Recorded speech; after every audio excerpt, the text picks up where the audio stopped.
Alright, that daily event did not go quite as planned, but again, deck was very, very experimental and did not know how well I would do. In the end, we did not do too well, but like, our deck at least put up a fighting shot, I think, in all the games we played, so I don't know. Maybe someone can work on it and actually make it pretty reasonable, but I'm going to hop in an 8-man here with an updated Abzan deck, and my article that will go up tomorrow as of this video going up is going to talk a little bit about this deck probably, and I like where this is. I like, you know, I said with the Ascendancy deck that if the PT were tomorrow, you know, and I was qualified and playing and whatever, then I would definitely not play the Ascendancy deck, but I might actually just play this deck because it's really good, and I like where it's positioned, and I would certainly want to move around some numbers. Like, I'm not confident that this is the perfect list, but I do like all the stuff that is involved in this deck. So, pretty standard Abzan mid-range deck, right? Most of them have 9 to 10 removal spells. I have 9, and I generally like playing 10 because the removal spells are really good. Especially, you know, like you have things like Decay that actually double as removal spells for other things. So, like, if you play against, like, Storm or something, you can kill their Ascendancy and things of that nature. So, I don't mind having a bunch of removal spells. So I wouldn't mind having one more, but there's a lot of threats in this deck, and there are a lot of lands. So I added a land, so we're at 25, and I'll explain the mana base later. But we also have a Tasigur, which basically got added to the deck, and could certainly have another one. I used to have a Murderous Cut here, and I think you can only afford like 1 or 2 Delve cards, since you're not focusing on putting cards in your graveyard too much. It's just kind of like, you know, you play the game of Magic and whatever happens, happens. Like, whatever ends up in the graveyard is there to delve, but you're not, like, thought-scarring yourself or, like, actively trying to make delve work. So I don't think you can play too much of those types of cards. But one, I think, is a free roll. So you get to play one Tasker, one Murderous Cut for sure. You could play a second one if you wanted to, but I tend to err on the safe side and just play one. But depending on how good Tasigur is when I draw him, we'll see. Have not drawn him yet. So, we have the one Tasigur, we have 3 Ooze. I am fine with playing 4 Ooze. You guys can definitely do that. That's a reasonable option, but I wanted to add in another Lingering Souls and a Sorin to go with the Lingering Souls, because that combination is really potent in mirror matches and anything with, like, Steam Vents, basically, like anything that's trying to burn you out, either a Tempo Twin variant or if Blue-Red Delver still exists and stuff like that. So, other than that, 4 Rhino, and I've played with 3 in the past just because it's kind of clunky and you don't want to draw a bunch of 3 and 4 drops, but my curve is a little bit higher than I'd like, actually. So, I don't know. Like, I don't want to cut a Rhino because it is really, really good, but we'll see what happens. 4 Liliana, which I think is the correct number. There are certainly arguments to play, like, 2 or 3. I've seen decks like this that are playing things like Birds of Paradise or Noble Hierarch and more 3-drops like Smiter and Offenza, whatever, and then less discard, less Liliana. But I think, like, discard spell into Liliana is what you really want to be doing against combo decks, especially things like Scapeshift and Storm. Like, it's really hard for them to go off if they don't have a critical mass of stuff that they're building up in their hands. So I generally like playing a lot of discard and a lot of Lilianas, plus Liliana is one of your best cards against weirdo decks like Boggles. So Liliana is great, basically. Obviously, there are decks like Affinity where it is just complete garbage and you will side it out, but for the most part, Liliana is going to be great. And since Treasure Cruise has gotten banned, Liliana went from like 55, which is around what I think I bought these for, 55 to 60, somewhere in there, up to like 90 now. So people definitely like their Lilianas as well. So removal package, I have 2 Path, 1 Victim of Night, 1 Pulse, 1 Pact, and I like 1 Pact, 1 Pulse. Victim of Night is something I'm trying. Like I said, I used to have a Murderous Cut, and Victim is basically a Terminate. So you could play things like Murderous Cut or Dismember, but against Scapeshift post-board, they have Inferno Titan, and you really need ways to kill those. So I'm going to try this Victim of Night, see how it goes. I also have 2 Path to Exiles, and I don't really like this card, but it's good against Wormcoil Engine, and if Pod is gone, so Black-Green is more popular, and if Black-Green is more popular, then Tron will likely pop up to some degree as a foil to this deck, and if that's the case, then Path is good against them.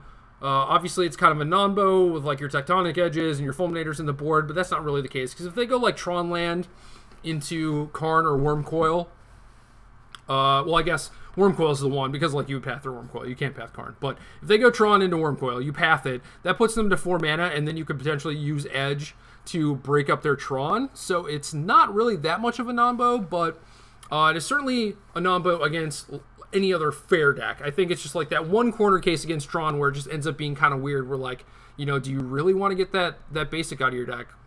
I don't know.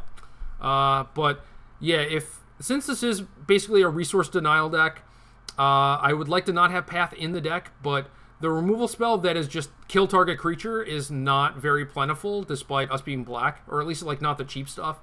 I went through great lengths to make it so I wasn't taking a bunch of damage from my mana base, so I don't really like the idea of having Dismember also, just because of, you know, like I don't want to start every game at like 12 life, because it's really tough to win against some decks. So I'm playing Path because of that. It could be something else. It could just be like a Miser's Path for like, you know, the turn 6 play or whatever, but I don't know. I've been playing the 2, and it's been like really good sometimes and kind of bad some other times. So it is definitely not the worst thing, but if there were a better replacement, I would probably use it. So that's kind of like the main deck spells. I'm only playing 6 discard. I've played as much as 8, I guess. 4 Thoughtseize and a Duress would be the other 2. But right now, I kind of feel like combo is a little at the low point, which is why I have like all the Souls and the Sorin main deck, despite these being pretty bad against combo. So I'm a little low on discard, so that could be a little dangerous. Anyway, we should talk about this mana base, because this is a mana base that people have not really worked on. It's mostly just like, all right, some guy played an Abzan deck, he had a mana base, everyone copied it, and that was just that, because, you know, it worked well enough, right? And that's kind of all you need. But like I said earlier, I don't want to start every game at 12 life. I don't want to have to go like fetch land into dual land into Thoughtseize you, because that's just really, really painful. So I quickly realized that Twilight Mire is the best land in the deck, and I don't think that that's particularly close. There are certainly some instances where you draw 2 Twilight Mires in your opener, or a Twilight Mire and an Edge, or a Twilight Mire and a Plains, and that happens occasionally. But any other game, Twilight Mire is your best land. So if you go like fetch land into Swamp and play a discard spell, and then you play a Twilight Mire, and then you fetch a Plains, you have perfect mana and you haven't taken a bunch of damage.